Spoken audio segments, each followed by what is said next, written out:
Good morning students. Now today we will continue our exercise 8.2 question number 5. So in question number 5 the heading is write each of the following decimals in words. तो ये जो decimals दिए हैं उनको write in words. This is your heading. सो ये जो decimals दिए उनको आपको वर्ड्स में लिखना है. तो द फर्स्ट वन इज 0.03. तो इसका आंसर आएगा इज इक्वल टू 0.03. अंडरस्टूड. 0.03. हम जो बोलते हैं ना वो ही हमको वर्ड्स में लिखना है. देखो मैं आंसर ये रेड से लिखूँ तो इज इक्वल टू 1.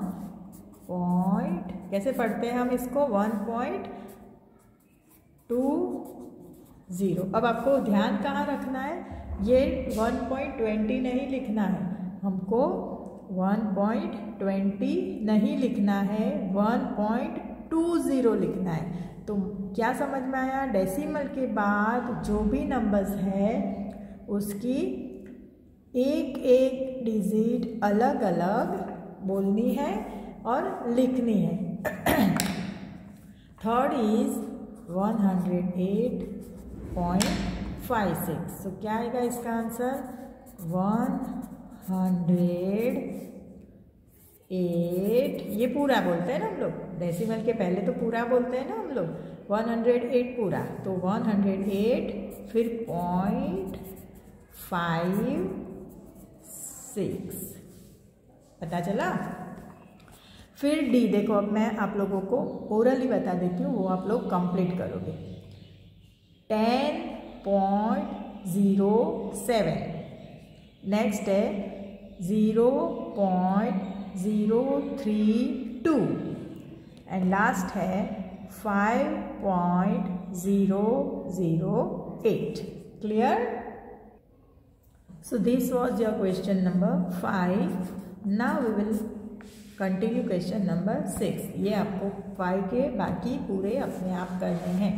और 6 अगर देखें तो 6 is between which two numbers in tens place on the number line does each of the given number line. अब यहाँ पे जो डेसिमल नंबर्स दिए हैं वो कहाँ पे आएंगे, कौन से नंबर्स के बीच में आएंगे. तो 0.06 इज आवर फर्स्ट क्वेश्चन. तो ये कौन से नंबर्स के बीच में आएगा, तो बहुत सारे नंबर के बीच में आ सकता है, अलग अलग हम देखें तो, लेकिन हमको देखना है टेंस प्लेस वाला नंबर. टेंस देखो TENTH कौन सा बोला है, टेंस प्लेस पे जो नंबर है वो देखना है. तो यहाँ आपको बहुत ही शॉर्टकट में आपको सिखाती हूँ. ये टेंस के प्लेस पे 0 है तो आप लोग इसका आंसर लिखोगे बिटवीन, पूछा क्या है, बिटवीन विच टू नंबर्स, तो हम लोग लिखेंगे बिटवीन. अब ये देखो 0.0 एंड 0.1. क्या किया मैंने, ये 0 तो है ही, मतलब 0 के तो बाद में ही ये नंबर आने वाला है पूरा, और किसके पहले आ जाएगा, 0.01 के पहले आ जाएगा. तो वो हो गया आपका आंसर. चलो सेकंड है 0.45. देखो आप देखोगे ना तो अभी पता चल गया. अब टेंस की प्लेस पे 4 है तो बिटवीन 0.4 एंड 0.5.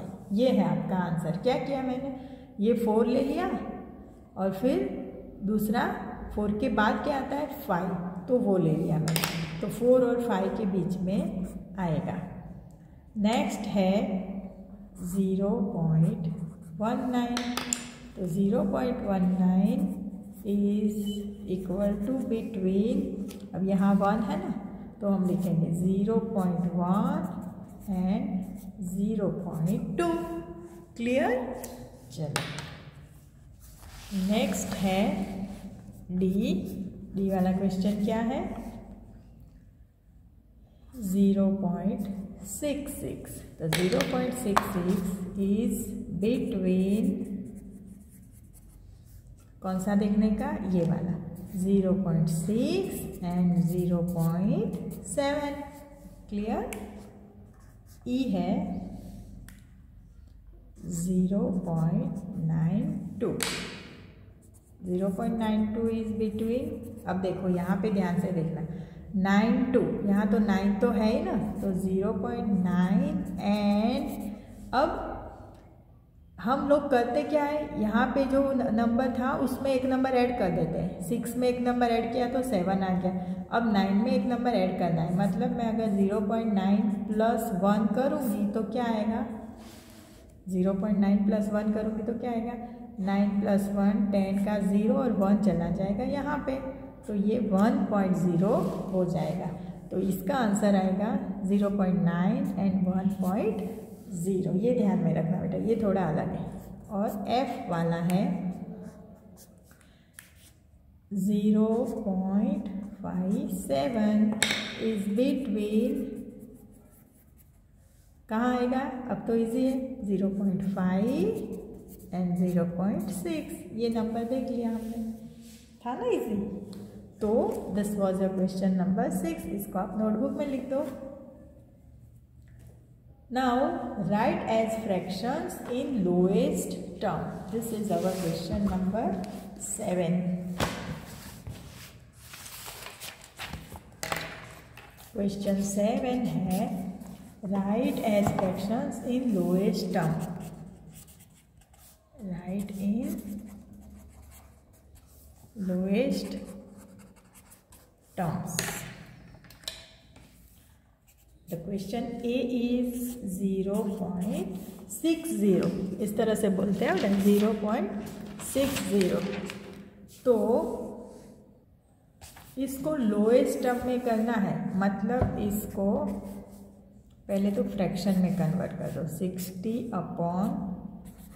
क्यों 100? क्योंकि पॉइंट के बाद 2 नंबर है, इसलिए नीचे 2 0, 1 के बाद 2 0 लगा देंगे। अब इसको कट ऑफ करोगे तो हमारा लोएस्ट टर्म मिलेगा।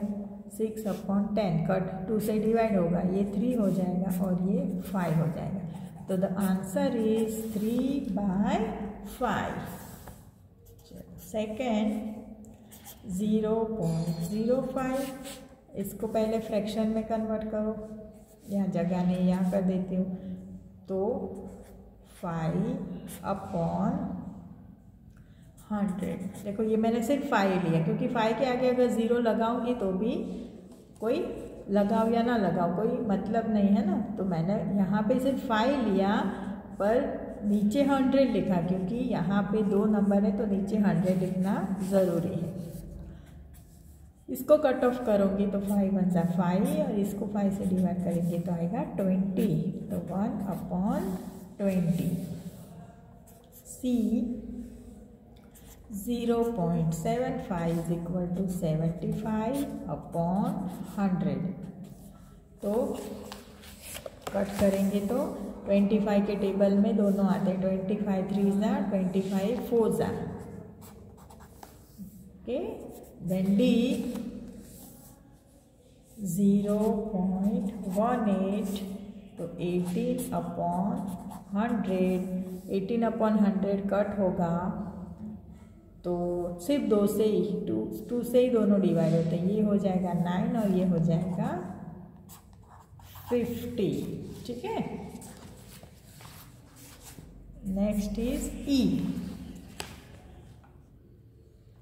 0.25, तो 25/100।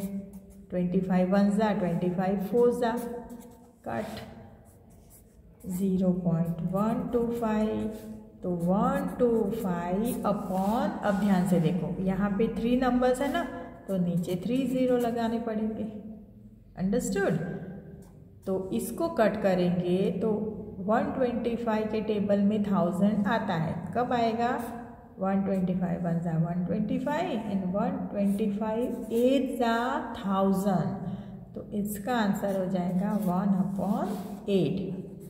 और क्वेश्चन जी है 0.066 इज इक्वल टू, अब देखो आगे था ना यहाँ पे इस तरह से सिर्फ 66 लेती हूँ मैं, आगे 0 नहीं लगाती हूँ, लेकिन नीचे मुझे 1000 ही लेना पड़ेगा। इज इक्वल टू, अब इसको डिवाइड करेंगे ना तो पता चलेगा कि सिर्फ 2 से ही डिवाइड हो रहा है, ये 33 हो जाएगा और ये 500 हो जाएगा, बस इससे ज़्यादा वो डिवाइड नहीं हो रहा है। तो this is the lowest terms. तो ये थी आपकी exercise 8.2। Okay, now I will teach you exercise 8.3। छोटी सी एक्सरसाइज है तो हम लोग कंप्लीट कर देते हैं अभी यही वीडियो में। Question 1 is which is greater, which is greater. देखो बहुत ही इजी है ये, 0.3 और 0.4, विच इज ग्रेटर, बड़ा कौन सा है 0.3 या 0.4, इस तरह से उसने पूछा है 0.3 और 0.4, विच वन इज ग्रेटर। तो इसकी एक मेथड है, पहले तो क्या करने का, डेसिमल के आगे वाला मतलब जो मेन होल नंबर होता है ना वो देख लेने का, कंपेयर कर देने का, दोनों में 0 है, ओके। फिर आगे बढ़ो, डेसिमल के बाद एक एक नंबर देखने का, यहाँ पे 3 है, यहाँ पे 4 है, तो which one is greater, this one is greater. तो हम एक काम करेंगे, इसको हम बॉक्स बना देते हैं, ठीक है। Which is greater, this. चलो तो ये हो गया आपका आंसर। एक बार मैं लिख लेती हूँ, therefore 0.4 इज ग्रेटर। तो मैं बॉक्स बना दूंगी, आप लोग बॉक्स बना के फिर आंसर लिख देना। 0.07 और 0.02। अब यहाँ कौन सा बड़ा है, देखो आगे वाले दोनों 0 है, फिर पॉइंट के बाद यहाँ 0 है, यहाँ पे भी 0 है, यहाँ 7 है और यहाँ 2 है, तो ये हो गया बड़ा क्योंकि 7 इज ग्रेटर। 3 और 0.8। अब देखो बेटा, ये 3 पूरा होल नंबर है और यहाँ होल नंबर है 0, तो 3 बड़ा है कि 0 बड़ा है, 3 बड़ा है, ये होल नंबर है बराबर। ये पॉइंट के बाद यहाँ कुछ नहीं है, लेकिन 3 होल नंबर है और यहाँ 0 होल नंबर है, तो 3 बड़ा हो गया। फिर ऐसे नहीं देखने का कि यहाँ पे तो एक ही डिजिट है और यहाँ 2 डिजिट है, उससे फ़र्क नहीं पड़ता है, मेन जो नंबर है वो तो बड़ा है ना इसमें। चलो डी है 0.5 और 0.05। अब देखो बहुत अच्छे अच्छे एग्जाम्पल आ रहे हैं, ध्यान से देखना। ये 0 है, ये भी 0 है। मैंने क्या बोला था, पॉइंट के बाद एक एक नंबर देखने का, तो यहाँ पॉइंट के बाद 5 है और यहाँ पॉइंट के बाद 0 है, तो कौन सा नंबर बड़ा हुआ, 5। आप लोग बोलोगे कि यहाँ 2 डिजिट है, पर उससे कोई फर्क नहीं पड़ेगा, पॉइंट के बाद एक एक डिजिट देखते जाने का और कंपेयर करते जाने का, बस ये 5 बड़ा आ गया ना तो हमारा आंसर मिल गया। फिर ये 5 को देखने की ज़रूरत नहीं है। नेक्स्ट 1.23 और 1.2। अब देखो ये 1 इक्वल है, ठीक है। आगे बढ़ते हैं, यहाँ एक नंबर 2 है और यहाँ पे 2 है, ओके। आगे बढ़ते हैं, यहाँ पे 3 है, यहाँ कुछ नहीं है, तो बड़ा हो गया ये 3 वाला। देन F, यहाँ कुछ नहीं मतलब यहाँ 0 लगा सकते हैं, तो हम लोग देख सकते हैं ये 2 0 और ये 2 3 बराबर, और नहीं लगाएंगे तो भी इस तरह से आंसर मिलेगा। 0.099 और 0.19। Okay, let's see. 0 0 इक्वल, फिर पॉइंट के बाद एक एक डिजिट देखो, 0 या 1, ओके। कौन सा बड़ा हो गया, 1 वाला, तो ये नंबर बड़ा हो गया। भले यहाँ आगे दूसरी डिजिट से, लेकिन हमको ये फर्स्ट डिजिट पे ही पता चल गया। द नेक्स्ट क्वेश्चन इज 1.5 और 1.50। अब ये भी एक अलग ही है, देखो 1 है, पॉइंट के बाद 5 है, पॉइंट के बाद 5 है, और यहाँ कुछ नहीं है और यहाँ 0 है। कुछ नहीं है और 0 है, दोनों एक ही बात हो गई ना, तो दोनों इक्वल है। यहाँ पे भी 0 हम चाहे तो लगा सकते हैं, तो दोनों इक्वल ही है। सो यहाँ लिखोगे बोथ आर इक्वल, है ना, ये अच्छा एग्जाम्पल। उसके बाद है H वाला क्वेश्चन 1.431 और 1.490। ठीक है, देखो ये 1 इक्वल है, फिर यहाँ 4 है, यहाँ भी 4 है, यहाँ 3 है, यहाँ 9 है, तो 9 वाला हो गया बड़ा। एक एक डिजिट आगे देख लेंगे। फिर है I क्वेश्चन 3.3 और 3.300। देखो ये इसके जैसा आया, यहाँ पे था ना, तो 3 इक्वल, ये 3 और ये 3 भी इक्वल, या कुछ नहीं है, यहाँ 0 है, तो बोथ आर इक्वल, एंड 5.64 और 5.603। नाउ 5 इक्वल, 6 इक्वल, 4 और 0, कौन सा बड़ा हो गया? 4 वाला, तो ये बड़ा हो गया। सो दिस वॉज योर एक्सरसाइज 8.3। थी ना मज़ेदार एकदम? तो अच्छे से इसको नोटबुक में आज के आज ही कॉपी कर लेना। नेक्स्ट वीडियो में हम नया पॉइंट शुरू करेंगे। Till then bye.